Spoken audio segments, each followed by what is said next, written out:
Olá, queridos amigos, queridas amigas. Estamos de volta aqui com o nosso programa Conexões Espiritualidade Crítica e hoje eu quero falar sobre o tema que será o tema central, o eixo norteador do nosso encontro de 6, 7 de setembro, que será em Campinas, 6, sábado o dia inteiro, e dia 7 até 13 horas, e que o tema geral é fé, liberdade ou prisão. A fé que ilumina não queima. Então, vejam, isso é essencial para os nossos tempos, porque vivemos mergulhados numa sociedade que caminha cada vez mais para o fundamentalismo, para a conexão das religiões com movimentos de extrema direita, autoritários, fascistas mesmo.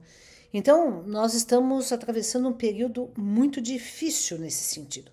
Essa semana mesmo tive uma experiência pequena, né, dessa questão que eu estou falando aqui. Estava com um neto meu no hospital e estava na sala de espera com pais ali que estavam desesperados por conta de filhos que estavam doentes e tal. E um rapaz alto, moreno, bonito, né, se achegou aos pais que estavam na minha frente e falou assim, porque nós estávamos conversando sobre os casos, né? Você aceita em nome de Jesus uma oração nossa? E aí ele fez uma oração, constrangeu. Porque depois eu perguntei para eles, vocês são evangélicos? Não, somos católicos. E eles ficaram constrangidos, claro que eles aceitaram, porque o que você vai negar uma oração? Não vai. É necessário isso? Não. E aí, comentando com amigos, sabemos que os evangélicos pentecostais têm feito isso nos metrôs, nos shopping centers, estão invadindo as universidades, como eu já falei. Aqui fiz um programa sobre isso. Está se aprovando, por exemplo, em Minas Gerais, a Bíblia como livro didático. Ou seja, estamos num avanço de fanatismo e fundamentalismo. E isso tem consequências gravíssimas. Primeiro, porque são posturas conservadoras, opressoras, é uma fé que aprisiona, né? Então, existe uma fé libertadora, existe uma fé emancipatória, existe uma fé leve, tranquila, amorosa, fraterna, que conversa com outras formas de fé ou com formas de não fé, existe. Mas só que nós estamos assistindo ao avanço de uma fé que aprisiona, de uma fé que oprime, de uma fé que invade, como por exemplo, né, nós sabemos que em algumas comunidades do Rio de Janeiro, os traficantes aderiram a estas igrejas evangélicas muito poderosas, né, e simplesmente expulsam, destroem, né, por exemplo, casas de umbanda, de candomblé, destrói imagens católicas. Todo mundo na comunidade tem que se converter às igrejas evangélicas ou a alguma igreja evangélica específica. Então, haja denúncias sobre isso, fartas, né? Fora, no Congresso Nacional, a bancada evangélica, que está sempre aliada, exceto um ou outro, como, por exemplo, o pastor Henrique Vieira, que é extremamente progressista, aberto, que tem uma fé leve, tranquila, amorosa, boa, saudável, né? Que é isso que nós podemos ter e devemos ter, se quisermos ter alguma forma de fé, que também, se não, que aquelas pessoas que não se sentem identificadas com nenhuma forma de fé, tudo bem, né?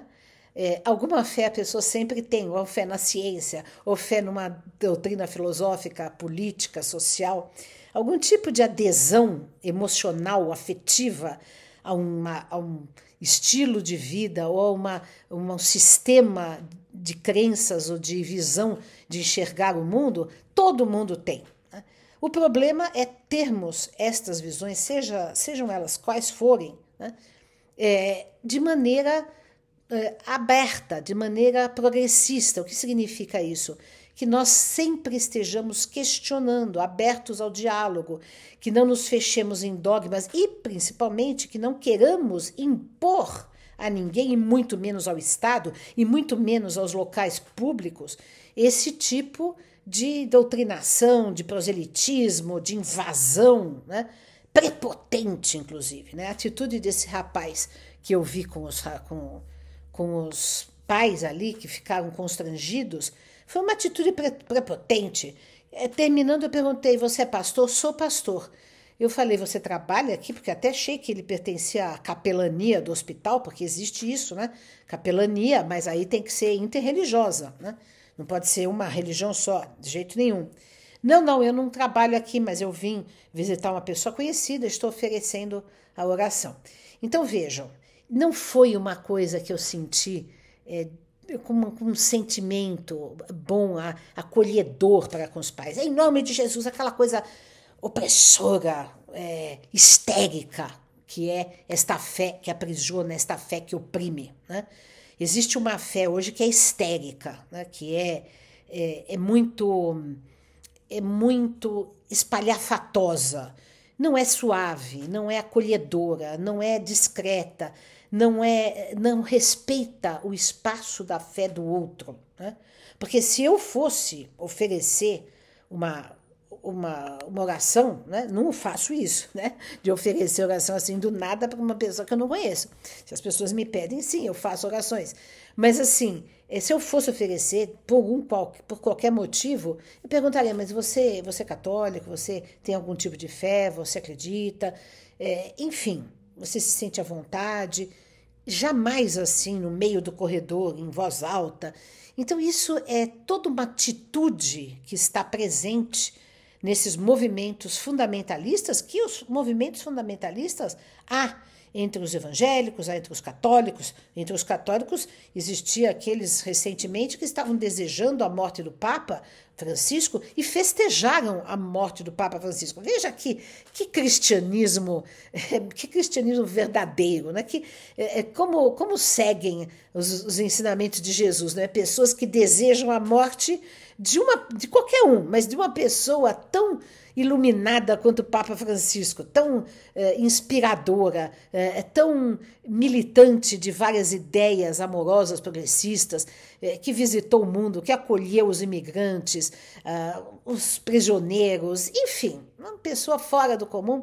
Aí veja-se o que representa esse fundamentalismo opressor, cheio de ódio, né? Por isso que nós colocamos nesse nosso evento de 6 e 7 de setembro essa frase, a fé que ilumina não queima. Porque quando a gente está embebido de uma espiritualidade amorosa, acolhedora, crítica sempre, porque sempre alerta contra os abusos, contra as opressões, contra os dogmatismos, contra os fanatismos, contra os conluios da fé com a extrema-direita, o fascismo, que é o que está ocorrendo no mundo. Então, quando nós estamos embebidos desta fé amorosa, libertadora, emancipatória, ela irradia, mesmo que nós não digamos nada, que nós não façamos nada. Então, nós conseguimos irradiar uma luz, uma presença amorosa que acolhe quem quer que seja, independente da nossa fala, independente do nosso desejo, que devemos renunciar a esse desejo, de converter o outro à nossa maneira de ver, porque isso é um desejo colonialista, isso é uma imposição. Então, quando nós temos uma espiritualidade verdadeira, uma espiritualidade profunda, que é embasada no amor, porque a espiritualidade verdadeira é amor, não tem outra coisa. Lembro da última frase da epístola de João, né, que está no Novo Testamento, que diz: Deus é amor, ponto. Né? Seja qual seja o nosso Deus ou a ausência de Deus, o que é importante é o amor. E o amor respeita, o amor acolhe, o amor é discreto, o amor ampara, o amor cuida, o amor não oprime, o amor não queima, não manda para a fogueira, não cancela, não entra na doutrinação impositiva, não impõe medo, não ameaça com o inferno, não ameaça com expulsão, não ameaça com nada.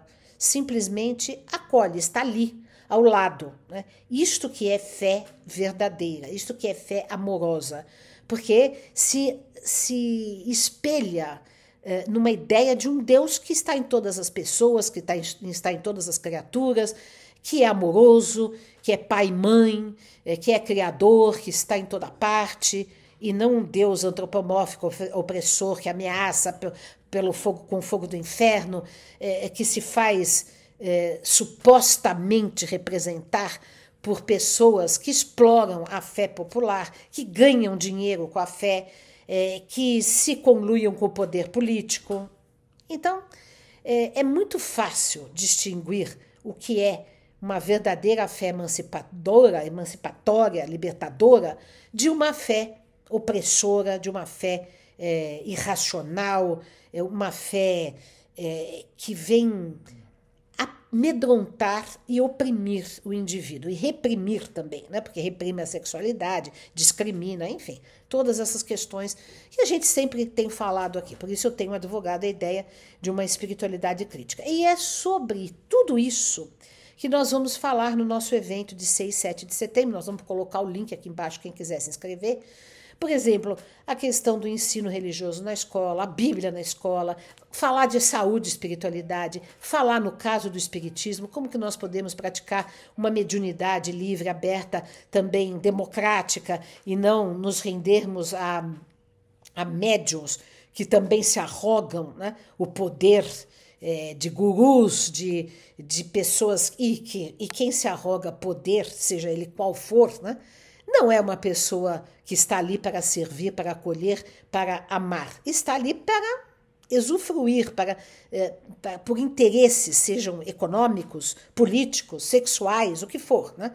O poder é um exercício de opressão, né? O único poder que nós podemos aceitar no universo é o poder do amor.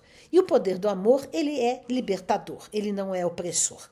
Então nós vamos tratar de todas essas questões, vamos ter também uma mesa de diálogo interreligioso, com o pai de santo, com o pastor metodista, com o Dom Vandil, que nós já entrevistamos aqui, comigo, né? Enfim, nós vamos ter todas essas questões postas na mesa, com debate, com livros lançados.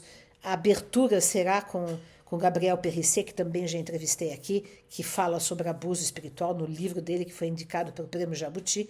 Então vejam que é muito importante estarmos juntos. Por quê? Porque juntos vamos construir uma possibilidade de comunhão recíproca, de fraternidade, de solidariedade, de estar presentes, de estarmos presentes uns com os outros, de nos abraçarmos, de termos esse olho no olho tão importante, porque aqui nas redes sociais, aqui no YouTube, aqui na internet, a gente se fala, a gente se olha, mas é intermediado pela máquina, né? Não tem o toque, não tem o abraço, não tem o olho no olho. Então, é importante estarmos juntos, porque a espiritualidade verdadeira é feita de afeto, é feita de acolhimento mútuo.